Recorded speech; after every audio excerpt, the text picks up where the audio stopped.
Olá, muito boa tarde. Começa amanhã o Campeonato Europeu de Futebol. Regressa a emoção do desporto, mas também o receio de fenómenos de violência ou racismo que, por vezes, podem marcar a prática desportiva. É uma realidade que vamos olhar com o coordenador do Plano Nacional de Ética no Desporto, que está hoje entre nós. Será dentro de minutos. Agora olhamos à atualidade religiosa, onde ganha relevo a Semana do Papa. Cari fratelli e sorelle, buongiorno.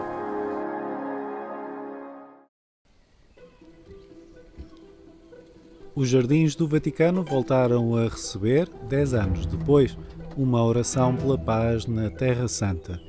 Um gesto simbólico que Francisco quis repetir num contexto de guerra em Israel e na Palestina para manter vivo o sonho da paz. A tutti, credenti e persone di buona volontà, vorrei dire: non smettiamo di sognare la pace e di costruire relazioni di pace. Ogni giorno prego perché questa guerra volga finalmente al termine. Penso a tutti coloro che soffrono in Israele e in Palestina, ai cristiani, agli ebrei, ai musulmani. Penso a quanto sia urgente che dalle macerie di Gaza si levi finalmente la decisione di fermare le armi e perciò chiedo che ci sia un cessate il fuoco. Penso ai familiari, agli ostaggi israeliani e chiedo che siano liberati il prima possibile. Ucrânia, Myanmar, Israel, Palestina. Os cenários de guerra estão sempre no coração do Papa, que não para de repetir apelos à paz em defesa das vítimas inocentes, que são sempre os mais fracos. Incoraggio la comunità internazionale ad agire urgentemente con ogni mezzo per soccorrere la popolazione di Gaza, stremata dalla guerra.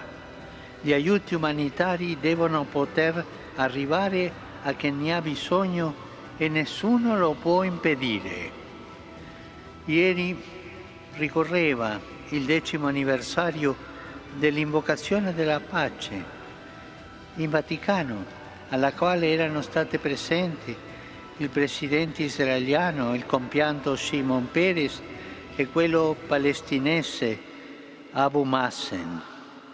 Quell'incontro testimonia che stringersi la mano è possibile e che per fare la pace ci vuole coraggio, molto più coraggio che per fare la guerra.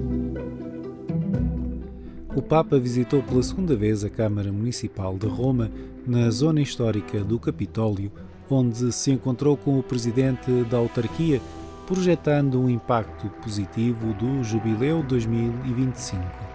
O sonho de Francisco para a capital italiana passa por mais atenção aos mais frágeis, numa cidade de rosto acolhedor, hospitaleiro, generoso e nobre.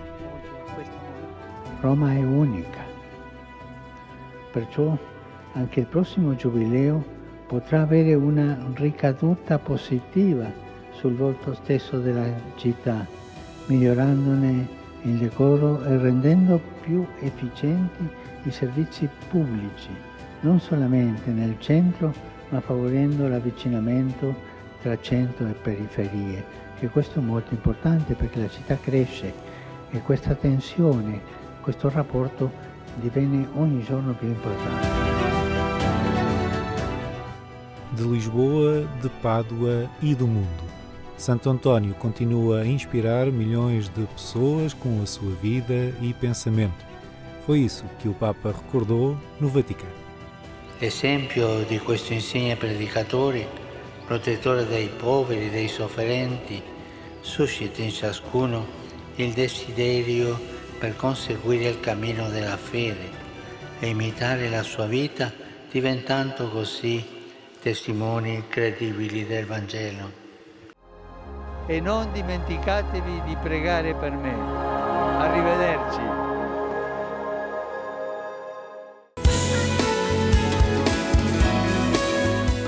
Justiça, paz e integridade da criação. Uma dimensão da missão dos Espiritanos coordenada em todo o mundo pelo Padre Tony Neves.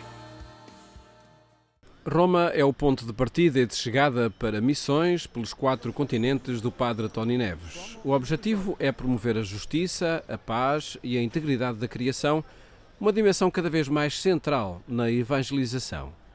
O Evangelho tem que encarnar e ao encarnar tem que tocar lá onde dói. E onde há violência, onde há ódio, onde há guerra, onde há injustiça e onde há atentados à casa comum de todos, que é a nossa mãe natureza, nós aí temos que investir e sentimos que isso é anúncio do Evangelho. O que justifica a criação de um departamento no Governo-Geral dos Missionários Espiritanos, em Roma, com esse propósito. Nós temos um departamento que se chama Justiça, Paz e Integridade da Criação e um bocadinho por todo o mundo acompanhamos, estimulamos, formamos para que o cuidado da casa comum seja uma preocupação. Missão que está a cargo do missionário português nos 4 cantos do mundo.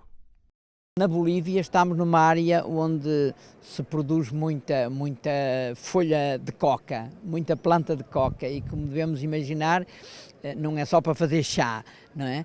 E então os nossos confrades que estão lá decidiram comprar um terreno grande e numa área onde podiam fazer muito dinheiro também a plantar a coca, decidiram fazer um chaco ecológico, o que eles chamam o Chaco Laudato Si, onde estão a pôr centenas e centenas e centenas de plantas de cacau, mas também mangueiras, papaieiras, citrinos de diversas espécies, café. Para quê? Para poderem fazer uma economia alternativa à planta da coca. Uma intervenção para promover a cultura da dignidade humana. Claro que a planta da coca daria mais dinheiro, mas nós sabemos o que isso significa em termos humanos e humanitários. E é um projeto que eu já lá fui algumas vezes e sempre que lá vou trabalhar, apesar dos calores e daquelas umidades impossíveis, mas é um projeto muito interessante porque contraria uma lógica de lucro e contraria uma lógica de morte por uma lógica de vida. Esse é apenas um dos projetos onde, de facto, estamos a investir muito.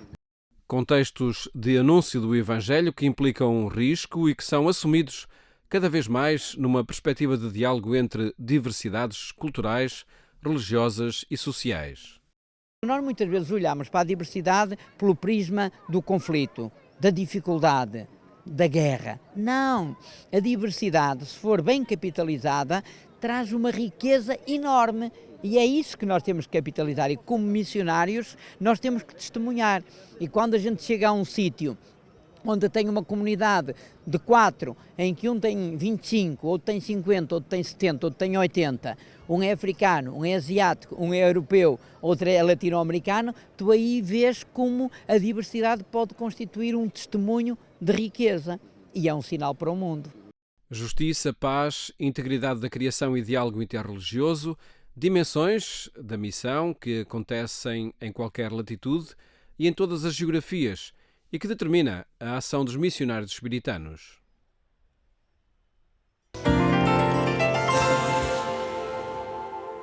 Basta aceder a agência.eclesia.pt para acompanhar estes e outros temas da atualidade. Agora o desporto, está aí mais um campeonato da Europa de futebol e a dimensão do fenómeno justifica a presença entre nós de José Carlos Lima, que é o coordenador do Plano Nacional de Ética no Desporto. Boa tarde, José Carlos, obrigado por estar no programa Eclésia. É um fenómeno de massas, o futebol, não vale a pena dizê-lo, as pessoas emocionam-se, mobilizam-se particularmente nestes momentos de grandes competições. É um elemento muito agregador, as pessoas até alteram os seus horários para se reunir com os amigos à volta de um televisor e acompanhar os jogos. É um fenómeno onde o humano está muito presente também.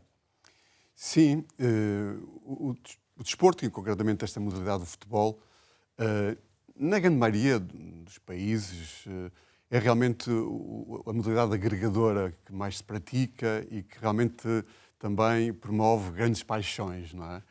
E o futebol realmente é um desporto que agrega as pessoas de uma forma também identitária, que consegue levar os adeptos atrás de um clube, a encarnar o clube como sua casa, a tornar o clube seu, e, portanto, é um poder bastante grande. Aliás, se virmos os momentos desportivos maiores que existem, são também, ao mesmo tempo, os maiores, digamos, eventos mundiais.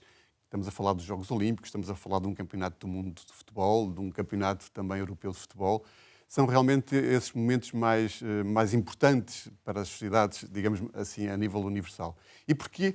Porque realmente o futebol consegue isso, consegue a paixão, consegue a identidade, consegue que nós nos sintamos também acolhidos por alguém que é extraordinário, que, de certa forma, eu me projeto, digamos assim, nesses jogadores, nesse clube, para ser campeão, para ser bom, e, portanto, o futebol tem esse poder, não é? E tem também problemas inerentes ou riscos, digamos, porque por vezes há mecanismos de transferência, de frustrações que depois acabam por terminar no recinto desportivo, até de interação, muitas vezes, com os adeptos e com os jogadores, fenómenos de racismo.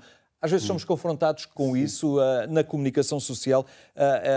Coordena este Plano Nacional de Ética no desporto e falamos da ética, os valores. É algo que tem que estar forçosamente presente também neste fenómeno de massas. Sim, se reparar, os grandes lemas, aliás, o lema deste europeu é Juntos pelo Futebol, tem sempre grandes também outros lemas de promoção dos valores. Não ao racismo, o respeito, a frase respect, que é a chave, revela um pouco essa preocupação da UEFA e das entidades que coordenam o futebol pelos valores, pela dimensão dos valores. Porquê? Porque essa dimensão da paixão, essa dimensão da certa irracionalidade, essa dimensão também do negócio, é a parte um pouco negativa deste fenómeno desportivo. E essa parte negativa provoca realmente um desequilíbrio a nível dos valores. E temos que nos preocupar por isso. O Plano Nacional de Ética no Desporto é um plano preventivo, que vai muito às escolas, aos clubes, que dinamiza muitas ações de formação, produz recursos pedagógicos.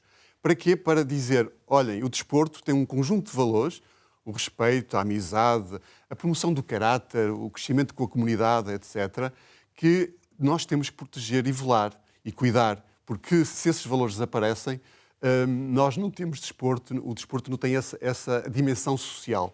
Aliás, a UEFA tem nos seus escritos fundamentais uma frase interessantíssima que é: o futebol, antes de ser um espetáculo ou um negócio ou o que quer que seja, é um jogo. A UEFA diz isto para quê? Para proteger aquilo que é fundamental no futebol, que é o jogo, que são os valores do jogo, não é?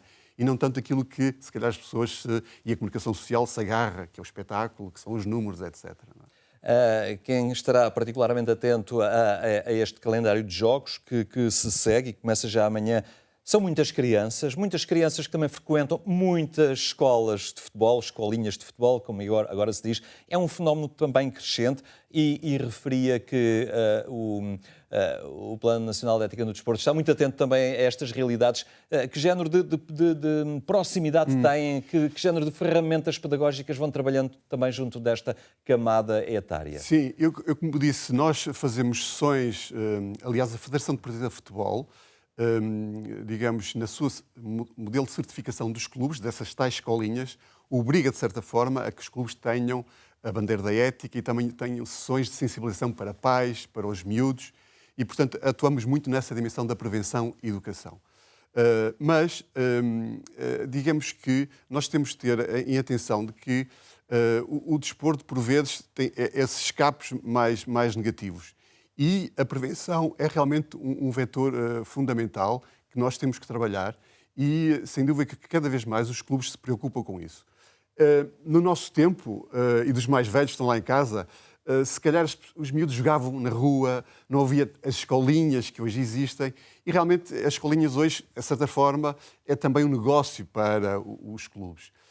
E o que nós temos que ter atenção é que essas escolinhas não podem ser digamos, um fator de stress, de pressão dos miúdos, dos próprios pais, não é? Os pais também não podem ser fatores de stress para os miúdos. Exatamente, ali o Cristiano Ronaldo, não é?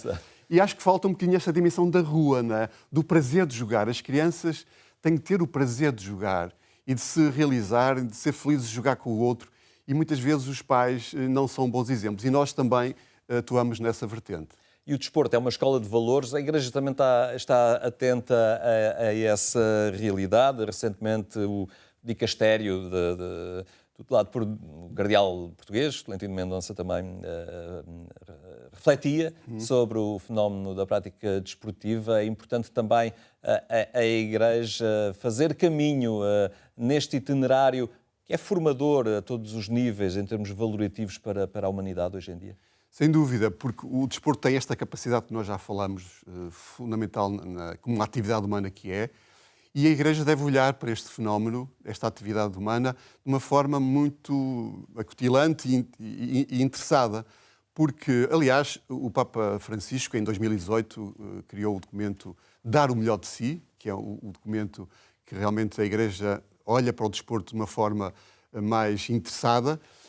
E falou no cardeal Tolentino Mendonça. Ele, em 2016, connosco cria a Cátedra Manel Sérgio, Ética, Desporto e Transcendência. No fundo, também para refletir esta ideia de que o desporto, a Igreja tem de olhar para o desporto de uma forma diferente.